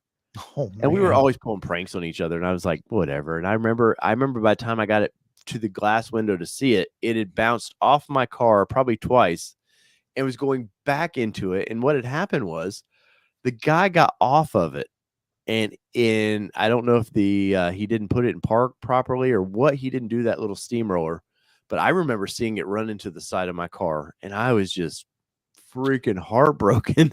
This thing had just destroyed my car. Man, Um, it I sucks when it's your car. But you know what happened? I got paid $1,000 for that. You know what I did with the money? I put a 6 CD changer in the back of it instead of getting the fender and everything fixed. My priorities were so jacked up. Priorities, buddy. Priorities. Right. It looks like that Buick Regal was also the Chevy Lumina. Oh yeah, no, this was the Lumina. Oh gosh, I forget what Pontiac had a version of this car. No, I always liked the Lumina. Do you remember the Beretta? No. Let's see. Maybe. It did, for whatever reason, it didn't hang around long. But these cars, I'll pull this up here. For whatever reason, I always thought these things were sporty looking, and especially, come on, give me a better picture. This little white version right here. See if we can see if we can find a better picture. Yeah, they had like a Z24 package in this thing. Okay. Man, it went all the way to 96. I can't believe that. But this little car looked fast to me when I was a kid. I remember wanting one of these so bad, and yeah, it just wasn't in the going to be in the cards. So it looks like this was also the Buick Century, the Chevy Impala, the Monte Carlo, the Intrigue, and the Pontiac Grand Prix. Okay. They're all based on that same combination with their minor adjustments. I remember my sister was dating a guy. He had the Z24 with manual transmission in it, and it was blacked out. It was murdered out. It looked really cool, but they built 275,000 of these things, Tim. That's pretty cool. And what's bad is, like I said, with the smog stuff and everything, you can't find any of this stuff anymore. Like, I remember I took my son, we had I think I talked about it a little bit. We had an Oldsmobile, classic Oldsmobile, national Oldsmobile hot rod thing come through town, and we didn't realize it. And we just drove by it and was like, what are all these Oldsmobiles doing out here? But I remember taking my son to Oldsmobiles of this time period, and he was like, oh my God, that's the coolest car ever. The one that had the wide front end, and it was probably on the same platform as this, but it had the real thin lights. shit, it might be in an 88 or something. But yeah, just my son was just tripped out by this car. He's like, man, I would really like to have one of those. But what sucks is like these Berettas and cars of our time period, you just can't find them anymore. Well, part of that, is from the excuse me, Obama era Cash for Clunkers Yeah. program, where they basically were, underwriting huge, trade-ins to get these cars in and get them destroyed. Right. Which, good, bad, indifferent, I don't know. But what I do know is it killed the secondary market on used cars, and what used cars you could get your hands on, those prices went through the roof too. Oh man. Dave bought a Buick. Why would you admit that? Well, I'll openly admit that Dave bought a Buick. Yeah. I Yeah. own Nissan too. I don't know that. I'd always admit that, but I'm kidding. I Get your love Pro my for Nissan. X. Let's see. Lumino was Lumino was Days of Thunder. Yeah, I remember my dad was a big NASCAR fan at the time. I remember watching Darrell Waltrip win the Daytona 500 in '89, I think it was, in a Monte Carlo, because the Monte Carlo was that was one of my dream cars. That mid '80s, that fastback, the way they did it, just looked cool as can be. Those big lights, the big front end of that thing, and I remember them switching from Monte Carlos to the Lumina, being like, they've just ruined NASCAR, man. Like they're just changing the cars, and it's horrible. And yeah, now you don't even recognize anything they race. But let's see what else we got. Probe. Bronco 78 says a Ford Probe. The Ford Probe had a weird story. That was supposed to have been a Mustang, if I remember right. Really? Yeah. Let me. I'll let you entertain just a second. I gotta. Well, he does say that the Ford Probe, when Ford wanted to get rid of the Mustang, so I guess it could have been the next the next generation. Let's see if we can believe everything that Wikipedia says. Introduced in '88 till '97. Probe was forced to collaborate with Mazda. Yeah, I do remember that. Yeah, it was something like that. I think he was right. I think it was them trying to get rid of the Mustang at one time. Let's see. Ford's marketing team had determined a front wheel platform. Where is it? Yeah, it was originally intended to be the 4th generation Mustang in North America, market as a direct competitor to the Acura, the 200SX, and all the little imports. You could see what they were doing. Like, hey, we got to compete with these little hot imports. But no, I think if the Probe would have been a rear wheel drive car, it would still probably be a banner car for them. Like, it was a cool looking car. Wasn't it one of the first cars that had that Mysticolor? No, that's Mustang. Mustang was the Cobras or whatever, I believe. I thought a Ford Probe had Mysticolor on it. It could be. I'm sure somebody in the chat there knows, but I thought it was Mustang that got that, because I know Mustang got that weird Mysticolor where it was. I thought it was exclusive to Mustang. They built this in Flat Rock, Michigan. There you go. But yeah, no, these Probes, I always liked those, and as a kid, I was always boggled why they didn't hang around longer. Because they sucked.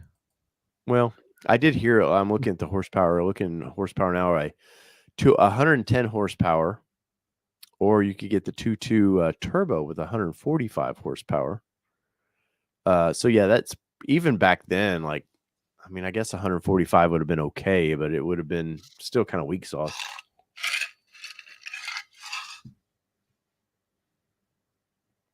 Let's see.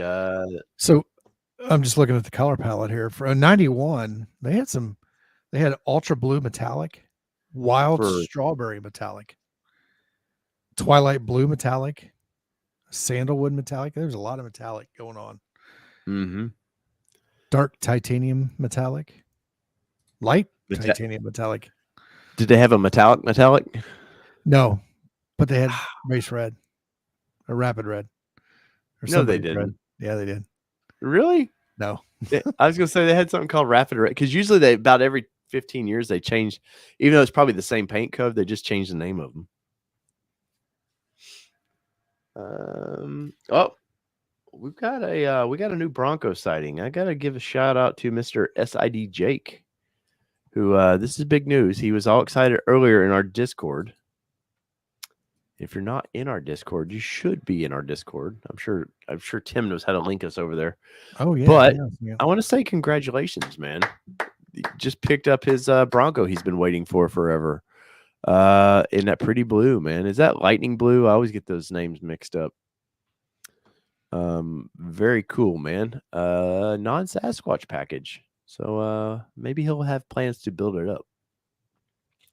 Why Ford included BF Goodrich tires on their 33s for the non-Sasquatch and then went to a shitty Goodyear, I have no idea, man. Goodyear Wrangler at that. Yeah.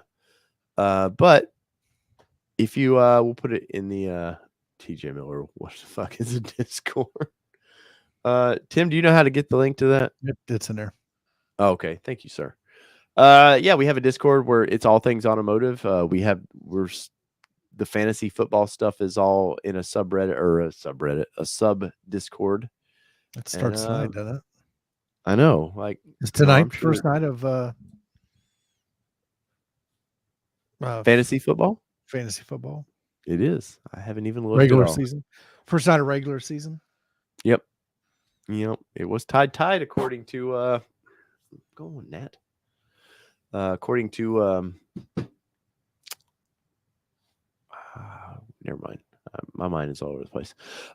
So Tim, what was kind of the car that put you over the edge with cars? What was the one that you got to buy as a Gen Xer? You're putting your own money down that you wanted to buy. That it was, because we all we're Bronco guys, so we obviously wanted to buy that. But what was that first car that you were like, I'm buying this because I want to? I would say it was the Ranger. Really? It was the Ranger, yeah. So I got that. I graduated boot camp, and I spent my first year and a couple months in A school, and came back home, and then was off to Virginia Beach for another school. And that was the first. I'm buying this on my own. I've got an adult job, and I make adult money, and I'm going to do adult things with it. And so, I bought it here in town, drove it down to Virginia Beach, was stationed there for about another 8 months, and then drove it all the way across country to San Diego. And so I got quite a bit of seat time in across the country in that truck. And it wasn't bad. Yeah. No air conditioning, no power steering. Ooh. Yeah. Yeah. I don't know about that one. So let me pull it up here.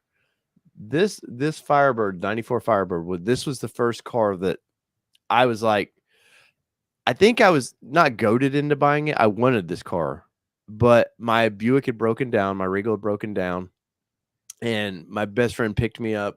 We're in his old C10 Chevrolet, and I was like, take me to the Pontiac dealership. I said, I just want to look around. And so we drove there, and I seen these Firebirds, and I was like, I gotta have one of those. And I want to say at the time it was about $14,000, which I would kill for that car payment now. But I remember probably at the time it was way over my budget still. The owner of the guitar shop I worked for, he helped me wheel and deal to get the car. And yeah, it was this green color right here, those same wheels, except I had center caps, and little 5-speed manual transmission, had the cloth tan cloth interior, and I would put my full drum set in this car, Tim. I could get the kick drum in the back hatch, and yeah, I probably scratched the shit out of the plastics when I was playing music. But yeah, man, I thought I was something cruising around town in this car. There you go. Yeah, to go back to your question a little bit ago, all the cars prior to the Bronco were all like, okay, I'm rolling in, it's cool, this is what I'm gonna buy. I'm out. Bronco was the first car I've actually put money down on and waited and waited. And, you know, and actually said, you know what, I'm not going to compromise to get it sooner. So I held true on, you know, every one of the things they said would delay your order. And that's what I got. I got what I wanted. So the Bronco really is the very, very first one. Everything else has always been, that was more of a spontaneous type purchase. It's like, oh, hey, I need a new car. Okay. All right, boom, that looks good. Yeah. And go buy it now. Like I said, so it's a little different, you know, and Yeah, obviously I've had a couple cars that I definitely wanted. Like this Firebird would have been one of the first ones that I was like, but I couldn't back then. I couldn't get what I want. Obviously, I would have wanted the V8 in a fun car, but I settled for the little manual transmission V6. But let's see, maybe Bronco could be the first car that I was like, this is it probably is really. I spec'd it out exactly what I wanted. Yeah, probably. Yeah, I'm probably there with you on that one, man. Moto says the Bronco was his first and last new purchase. Well, hold to that. Yeah. He's got a good one though. He really does. I like that white Badlands he's got. Trying to see. I feel like I have a picture of me in this Trans Am somewhere. We gotta see 20-some-year-old Dave. I can show you that right there. That's Dave playing guitar on stage. There I am there. Yep. There's little punk ass Dave. But no, that's not what I'm looking for. I've got, oh dude, here, okay. This will make you giggle. So this is me in 1996 is what it says there. That's my drum set, by the way. My bass player there was probably not legal old enough to be on stage there. This guy here, Clint Newcomb, who ended up playing for a country artist. That used to be my guitar there too. But he actually went on to he performed all over the country with a major country act. But yeah, that's funny, man. Dave's doing backline for his band too, huh? Do what? You doing backline for your band? Yeah. I just cut my hair off there though, and yeah, no, that's, where is this picture? I know I've got a picture of me in this stupid car somewhere. Let's see. I've got all these other dumb cars on here. Steve Buscemi. They're saying you look like Steve Buscemi. Probably. Here's my my Kelly's Xterra, and this is my G35. I miss that car. 6-speed manual transmission, little 3.5 in that thing. That little car there would scoot. And I didn't do anything to it. Like, I wished I would have. The only thing I hear, this dates that poor car. That interior they did in that right there, that just, and this was a 2005, I think. It dated that car real quick. Like it just, was that the explosion button there? The big red one? Yeah, it was it was the ejector seat for the ejector seat. Was that a big giant ashtray next to the button? Yeah. What's funny was, so I bought this car in Memphis, and I'd only seen pictures of it online, so I drove to Memphis to buy it because it was a track edition car that I wanted. It had the big Brembo brakes or I forget what brakes they put on it, but they were the big performance brakes on it. Mm-hmm. And it was raining, as you can see there. Time I got it home and it was dry, and I seen the condition of the paint, I was like, mother effer, like I effed myself. But that's where my wants on that car gotten so much in the way of making a smart decision. And that's why now Kelly, if I'm buying a car, Kelly has to do it for me, and I have to buy her cars. So we take the emotion out of it that way. Right. That's a good way to be. But that was a one-owner car, though, and I drove the crap out of that little thing. Let's see. It's going to kill me if I don't find this picture now.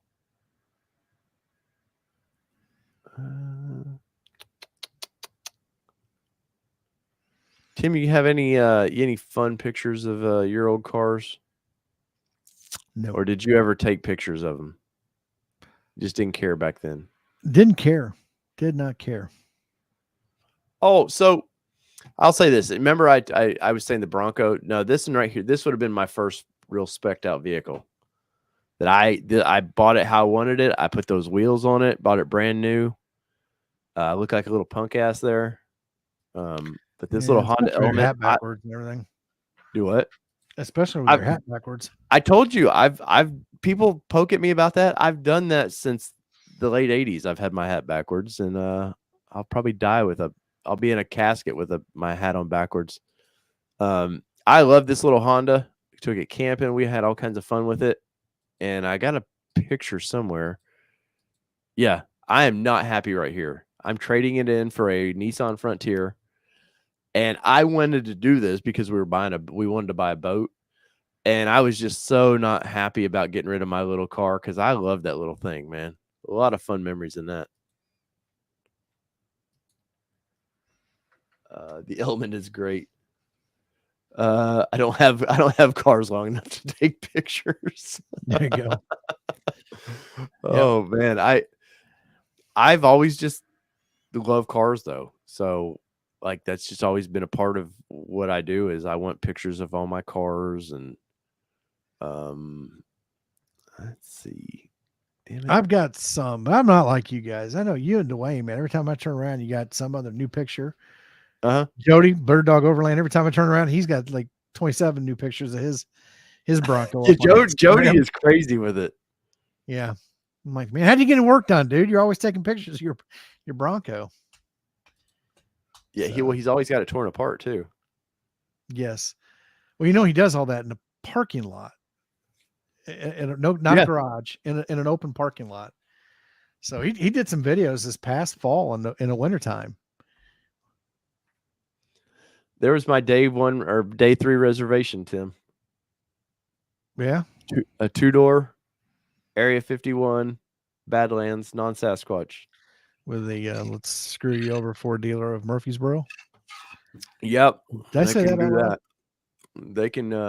They can have that one. But did you make a folder or anything special on Facebook or any social medias of like your going through the process or anything? No. God, I got to make you more of a car guy, man. I don't know. I stopped sharing stuff on social media a long time ago. And honestly, the Facebook, the only reason I'm on Facebook is because you guys, their group uses the messenger function. Yeah. Otherwise, I hardly do anything on Facebook anymore. Yep. I do like the Instagram though. I like the Instagram because I can focus in on things that I like, and I don't have to get all the political diatribes and all that other stuff. And I personally like Vero. I like Vero a lot. I'm trying to find my way into it, but I like that a lot because of it's like what Instagram used to be. Mm-hmm. So I've been trying to share more stuff there, and but it's one of those two. It's not in my main list, so I sometimes forget it. But no, I'm big on that.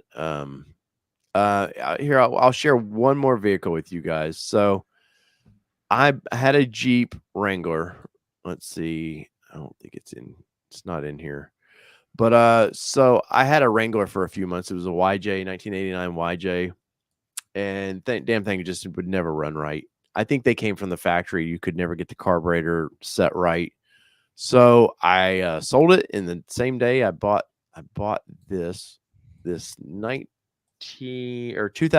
Nissan Xterra, which would be my second Xterra I'd had. And within minutes, I had it on the trails. doing all kinds of stupid stuff. I instantly started tearing it apart, building it into something more. Thing was showroom new. Tim, when I got this vehicle, I kid you not, the guy was a pharmaceutical rep, and he traded it in for a 4-door Jeep, or he was selling it because he bought a 4-door Jeep. And he's like, "So what are you going to do with this thing?" I said, "I'm going to make a little monster truck out of it." He's like, "No, really, what are you going to do with this thing?" I was like, "I'm going to make an off-road truck out of this thing and wheel the piss out of this thing." And sure enough, did. And built that rear bumper. That was one of my first welding things I ever did. Yeah. A guy taught me how to weld, and we made that. Had a lot of fun with this thing on the trails. There's Kelly. That's Kelly's first time driving off-road. And the only way I could get her to drive off-road was I literally had to get out of the driver's seat, and I was spotting some people up in front of me. And I was like, "Hey, get in the driver's seat. Just pull it up forward." And she's like, "No, I don't want to break anything." I was like, "You're pulling it 100 feet. Like, what are you going to break?" And after that, I just started walking the trails and making her drive. And she was bitching the whole time. I'm going to break something. I'm going to do this or that. Yeah. And literally after that day, she's like, "I got to get my own Xterra. Like, I've got to have my own off-road vehicle." Man. But I did a poor paint job on it here. I bedlined it with spray can bedliner, like horribly done.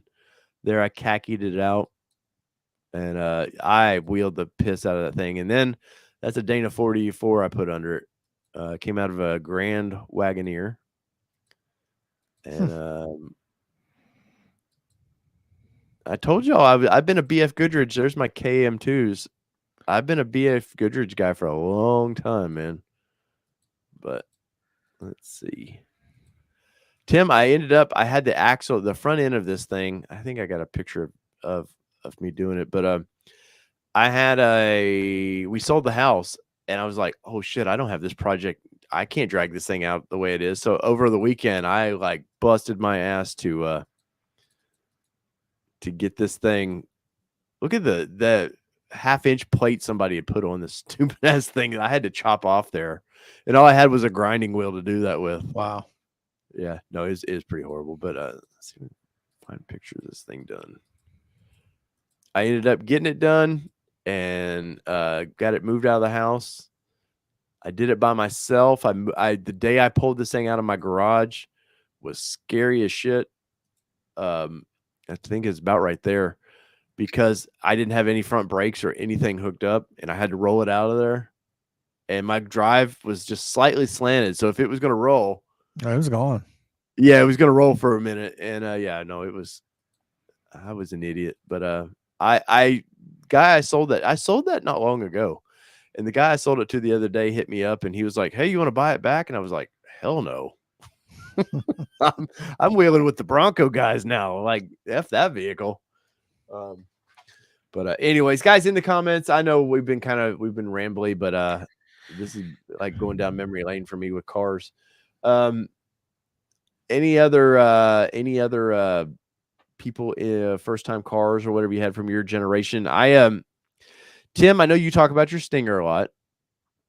You seem to like that car. That was a car that yeah, I kind of miss it. It's a whole different type of car. It was the first like sports car that I had. It had some giddy up and go. Very BMW like. And I can verify that the speedometer was governed at 168 miles an hour. I hit it once, maybe twice. Just once? Yeah, I did. I tell you what, I was coming home one night from a Boy Scout event, and coming into my town, you drop down a big hill, and I got pulled over, and I was probably doing 90 miles an hour. Are you in the Boy Scout shirt? Yes. So Okay, I'm in uniform, but it was but it wasn't the regular Boy Scout uniform type, not the khaki shirt. It was something else. But I'm coming down, and I get pulled over, and the cop was just like, I said, because it was like 2:30 in the morning or something, and I'm tired. I'm just like, Yeah, I just came from a Boy Scout event. I'm tired. I'm heading home. Okay, hang on. You got any tickets, warrants, anything like that? No. And he goes back to his car, and I'm figured I'm getting a ticket. And Did you have the by little this beads time, on too? Like no, any, no, no, no, that's no. that's So it Cub was Scouts. we have a thing called Firecrafter here in the council that I live in, and it was one of those things. It was a different type uniform shirt, but so next thing I know, there's like 3 other squad cars that pull up, and then they all come out. The guy just gives my driver's license back, tells me just to slow down, but they're all checking the car out and everything like that. So that was the big event. And there I was surprised. I generally don't get pulled over because I'm usually smarter than that, but I was tired and I wanted to get home. Right. But So remember I tell you this is off subject. Remember I tell you I grew up really poor. Here's us on the front of our local newspaper, the front page of it. I lived with no electricity or running water, and there's a picture of us. That's little me right there. That's my grandmother, my brother who passed away recently, my mom that just passed away, and my dad. And look, you can see my dad's golf trophy right there by a Coleman lantern. wow. And they did a little article on us because the asshole neighbor wouldn't let electricity run across their property, and we dug a well. It's a long story, but show that because a lot of people are like, you probably didn't grow up that poor. It's like, hey, dude, no, I no running water, or electricity. Like the barefoot in snow story is definitely me. So anyways, guys, I know this has been a crazy one. I've been all over the map with this, but I want to say thank you for everybody joining along. I want to say especially thank you for the super chats or the super chat. We do greatly appreciate that. Tim, when I was at the Jeep event, Diabolical gave me a security enclosure for the Jeep Gladiator. I've got it installed. Oh, It's under the rear seats, made perfect for shotguns or AR-15s that you may want to securely lock down. Jeep does a little bit better job of that in the rear seat than Bronco does. Yeah. And I've talked to Alan about that, about, hey, can you develop something for Bronco? But we've got that. I've got an exhaust video coming up that Kelly's not going to approve of. I was talking to AWE today about that. So we got that coming up on the channel. Obviously, breaking news when it happens. If you have watched the Jeep video, I say thank you. I get a couple pennies from that video, so I will greatly appreciate that. Go over to Overlanding for Fun. Tim just reached I seen you were at 505 subs last I looked. Yeah. Unless my rambling tonight's lost you subs, which could be. It's always possible. I'm at 300. What happened? 505. Yeah. Suddenly Tim's like, I don't want to be associated with this show. Go over check Tim's stuff out. He does all kinds of communication stuff and just very unique. Tim has a very unique personality, and so you need to go enjoy him over at his channel. I try to be unique and different. That's right. And sometimes, I haven't seen you just send it just yet, but I'm sure you have your moments. It depends on whether there's a mud puddle around. Well, we'll blame that on Ford. I like to send it through mud holes. Dirty. You're a dirty girl. I like to bury it deep in mud holes. There you go. Yeah. So the happy hour, I'll let you guys know if you're still viewing us. The happy hour is moved to Thursdays now, so same time as tonight, 8 p.m. That doesn't change, but thought it might spread the love a little bit. You got Dwayne over at Driven Wild Outdoors. He's got Wednesdays locked down, so I don't want to interfere with that. Maybe Tim one day will do his own live stream that we can all go bug him on. So possibly, yeah. So there you go. And when Dave says 8 o'clock, he means 8 o'clock Central, 9 Eastern. Central. That's right. 7 and Pacific. 4 Pacific or something? I don't know. 5, 6. Math. I just do it for a living, dude. I don't want to do it at home. That's right. All right. So there it is. The horsepower hour is tomorrow night, Mobile Moto says. Who's got the horsepower hour? I forget. I think I want to say I was on his show. If it's who I'm thinking of. Tim, I've got to umpire tomorrow. I've got 3 games. I gotta ruin parents' lives tomorrow. So blue. You're killing me. I know. That's Killing me, Blue. All right. So whether it be 2-wheel drive, 4-wheel drive, you guys know the drill. It doesn't matter what you drive. This has been your happy hour.